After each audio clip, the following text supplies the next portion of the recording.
moments later. Selamat siang Pak. Selamat siang. Saya Haikal dari jurusan manajemen semester 7. Izin bertanya kepada Bapak, kasus-kasus yang ada di kampus gitu yang sekarang viral itu ya Pak. Baik. Jadi saya ke Bapak izin menanyakan beberapa pertanyaan. Oke. Apakah Bapak siap menjawab? Oke, boleh Mas Haikal.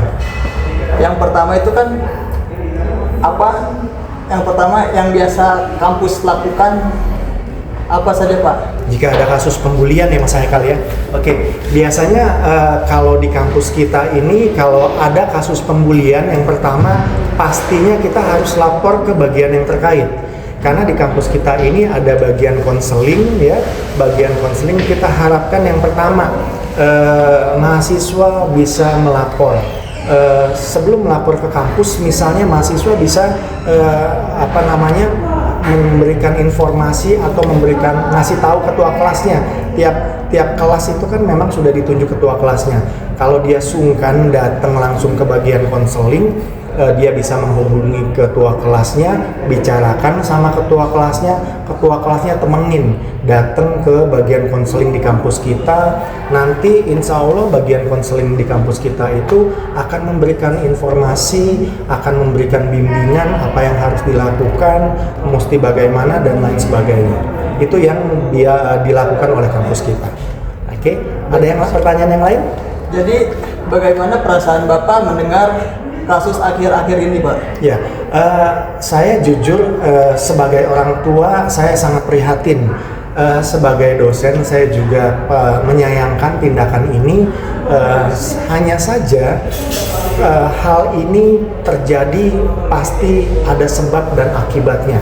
Oleh karena itu kita harus cermati dulu apa yang menyebabkan hal ini bisa terjadi. Kalau menurut pendapat saya, kalau apa yang saya rasakan, saya sangat prihatin akan kejadian yang viral baru-baru ini, Mas. Oke. Ada pertanyaan selanjutnya?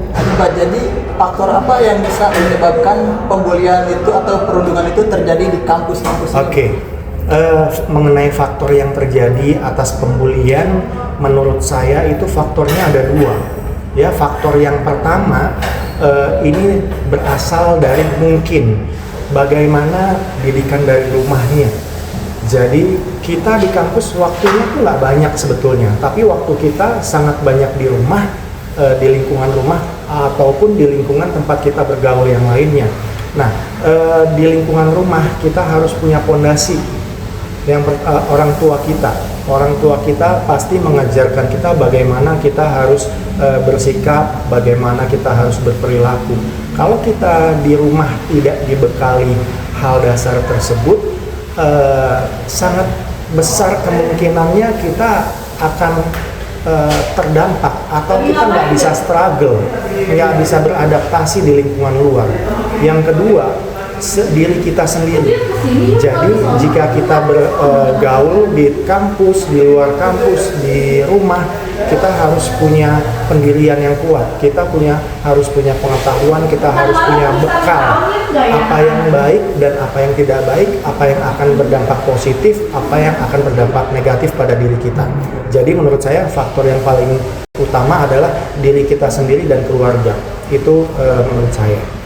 Nah selanjutnya Pak, jadi bagaimana cara mencegah agar pembulian itu tidak terjadi lagi Pak? Oke, cara mencegah pembulian supaya nggak terjadi lagi, yang pertama ini butuh kerja sama semua pihak. Yang pertama dari keluarga pastinya, karena keluarga yang memiliki anak harus memberikan pengetahuan dasar apa yang boleh, apa yang tidak boleh, apa yang baik, apa yang tidak baik. Ya, fundamental ini dari keluarga, bisa dari sisi religinya, dari agamanya, dari tata keramanya dan lain sebagainya. Itu peran orang tua yang menurut saya paling penting yang pertama. Yang kedua, dari pihak si anak sendiri. Si anak sendiri harus bisa berpikir dinamis, harus bisa berpikir, jangan menelan informasi yang didapat bulet-bulet. Misalnya kita tahu game online. Sekarang game online itu banyak mengandung faktor kekerasan, seksual, perjudian dan lain sebagainya. Kalau kita kebanyakan main game, kita berpikir bahwa oh dunia nyata itu kayak di game, kalau nggak seneng tinggal tembak beres, misalnya seperti itu. Pemahaman-pemahaman itu yang harusnya kita analisa dulu, apalagi kita sebagai mahasiswa atau mahasiswi, kita sudah punya basic SD, SMP, SMA, ya kan? Kita harus bisa berpikir kritis, berpikir analitis, sehingga saat kita dapat informasi kita cerna dulu. Yang ketiga, pihak kampus. Tadi pihak kampus kita sudah bahas di pertanyaan pertama bahwa kampus sudah memfasilitasi dengan adanya bagian konseling di kampus. Saya rasa jika kita bisa jika kita bisa menganalisa dan mengambil sikap dari hal tersebut bahwa nggak semuanya itu buruk dan nggak semuanya bisa bikin pengaruh kita langsung dengan dengan tidak menelan informasi bulat-bulat. Saya rasa itu. Apakah Bapak ada pesan dan kesan terhadap pembuli atau korban bulian gitu Bang?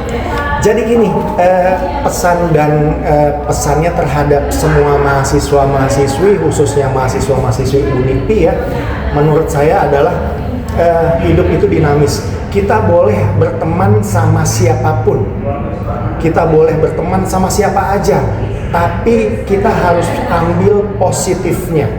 Yang harus kita ambil hal yang bermanfaat buat kita, yang tidak bermanfaat udah nggak usah dipusingin.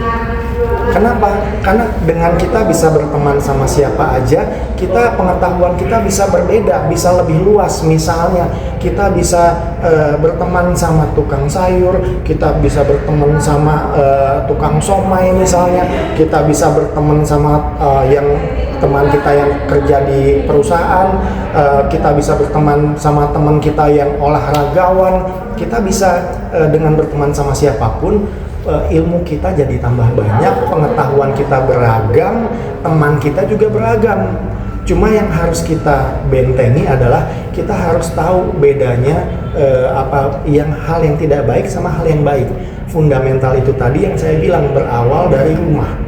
Ya, berawal dari rumah karena waktu kita yang paling banyak itu di rumah. Jadi peran orang tua juga sangat penting di sini karena anak pasti dibimbing dari kecilnya dulu sama orang tua. Tergantung pembekalan itu sehingga orang tua bagaimana bisa memberikan pemahaman sama anaknya. Saya rasa itu aja Mas Haikal. Baik Pak, terima kasih Pak. Terima kasih kembali, sukses buat tugasnya Mas Haikal ya. Oke.